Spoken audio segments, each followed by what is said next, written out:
किसी जंगल में चुनचुन नामी एक चिड़िया रहा करती थी। चुनचुन को अलग अलग जगहों पर घूमने फिरने का बहुत शौक था। इन दिनों उसने एक ऐसी झील के बारे में सुन रखा था जिसको तमाम परिंदे पूरे सरार कहते थे और इसके बारे में मशहूर था कि वो बहुत दानाई की बातें करती है। चुनचुन ने आज उस तरफ जाने का प्लान बनाया हुआ था और रिक्शे पे सवार होकर दूसरे जंगल की तरफ चली गई। रास्ते में उसने एक जगह पे रिक्शा खड़ा करके उड़ने को ही मुनासिब समझा कि रिक्शा दरख्तों में और झाड़ियों में नहीं चल सकता था। चुनचुन झील पर पहुंच चुकी थी। वो झील दिखने में बेहद हसीन थी। चुनचुन तो उसको देखकर हैरान रह गई कि कोई जगह इतनी प्यारी कैसे हो सकती है। फिर वो उड़कर झील के करीब गई।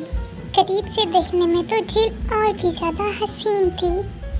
चुनचुन वहाँ बैठकर झील को देखने लगी और कहने लगी कि पता नहीं झील बातें कैसे करती है, मुझे तो यहाँ कुछ नज़र नहीं आ रहा।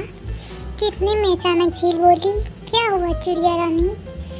चुनचुन झील को बोलते देख के शदीद हैरान हुई और कहने लगी कि मैंने सुना है आप बहुत अक्लमंदी की बातें करती हैं, तो आज मुझे भी एक नसीहत करें जो कि मैं हमेशा याद रख सकूं।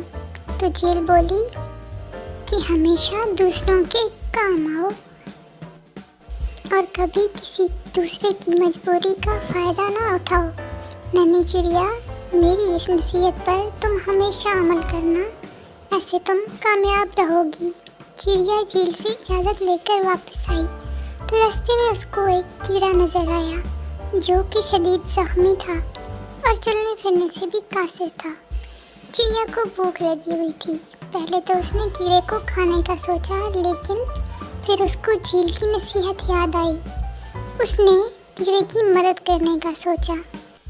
उसने कीड़े को उठाकर अपने कंधों पर डाला और फिर उसको उसके घर तक छोड़ के आई। उस दिन के बाद से जंगल के तमाम जानवर चिड़िया की बहादुरी और उसकी रहमदिली की बातें करते थे और एक दूसरे को मिसालें दिया करते थे। चिड़िया भी अब सबकी मदद करती।